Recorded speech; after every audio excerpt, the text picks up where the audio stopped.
Hi guys, Tom Lasher here from NSA Hockey. Welcome to Tech Tip Thursdays. Last session we had a look at active hands, making sure we're getting out and we're meeting the puck as it's coming towards us on a shot. This week we're going to use active hands to project and try and cut the angle on a close-in scoring chance.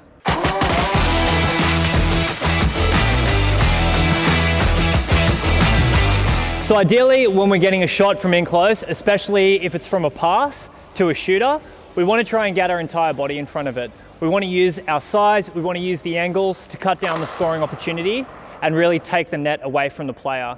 Sometimes that isn't possible when we might not be as set as we'd like to be on the play, or if the pass is just beating us, or if we've just gotten caught up along the way. One way that we can still try and cut a bit of the net and use our size to our advantage is by projecting our glove and blocker out towards the puck, towards the ice surface, where that shot's going to come from.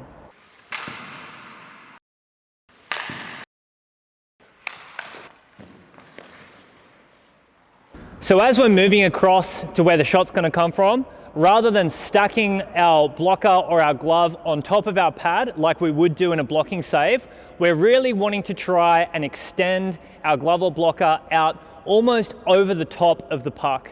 So we're really taking away the top part of the net from the puck's perspective rather than just stacking it on top of our pads and trying to squeeze the angle away. So this technique is especially effective if we're getting stretched along our goal crease a lot, or if we're dealing with something like a deke or a tip, because by the time we get there in a sliding blocking save, the puck might beat us around our toe or around our pad. So by reaching over and really getting over on top of where the potential puck is, we're closing out the angle a lot more than if we're just relying on a blocking save. Okay, so here's an example of a situation where we're going to use projection. Say I'm on the angle of the shooter at this side of the net. As the shot comes in, I can see that it might be a shot pass or it hits a stick and starts deflecting in that direction. I've got two choices. I can either move with the puck and slide across for a blocking save.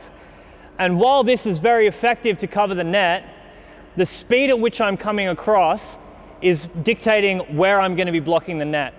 So if I'm just coming across for a butterfly slide, if I'm not getting far enough on the far side in time, that puck's just going to get put around me. So what I'm going to do is, if I see a shot pass coming across to maybe somebody on the back door, I'm going to lead more with my glove than go into a butterfly slide and try and take that away.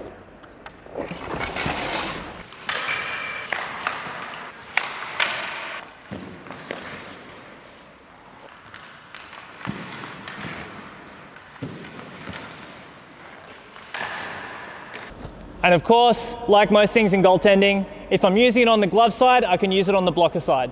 So if I'm coming across for a butterfly slide, I'm keeping my chest up, I'm covering all my holes, I'm very solid, but it can still beat me if it's a quick pass. So what I'm going to do instead is I'm going to lead with my blocker to cover the angle.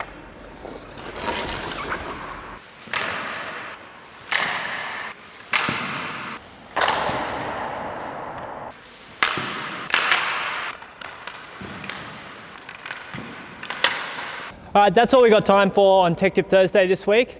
A couple of key points. We want to make sure we're tracking the puck as it's coming across the face of the goal. We're attacking the puck with our hands. We're really trying to project onto the puck, take away the top of the net.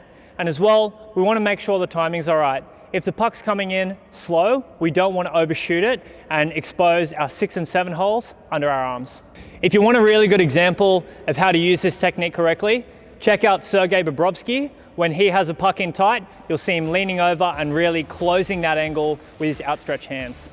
Thanks a lot for watching this week's Tech Tip Thursday. Make sure you head over to the socials, like, subscribe, and we'll see you in the next one.